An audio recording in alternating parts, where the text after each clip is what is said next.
X plus Y সমান 4, x minus Y সমান 2 হলে এক্স ওয়াই এর মান কত? সেক্ষেত্রে আমরা যে কাজটা করব, এক্স এর মান যোগ করে 4 আর 2 যোগ করে 2 দ্বারা ভাগ করতে হবে সবসময়। 6/2, তার মানে এক্স এর মান 3। আবার ওয়াই এর মান যখন বলবে তখন বলতে হবে 4-2/2, তার মানে 4 থেকে 2 বাদ দিলাম 2/2 সমান 1, অর্থাৎ এক্স এর মান 3, ওয়াই এর মান 1। 2 নাম্বার। এ এর মান কত দিলে? এ সমান 5 + 3/2 সমান 5 আর 3 8/2 সমান 4, তাহলে এর মান 4।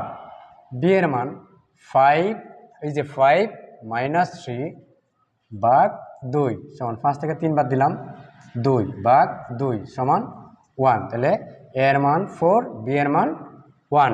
এবার বলেন পি প্লাস কিউ এর মান 7 এবং পি মাইনাস কিউ এর মান 5 হলে পি কিউ এর মান কত হবে?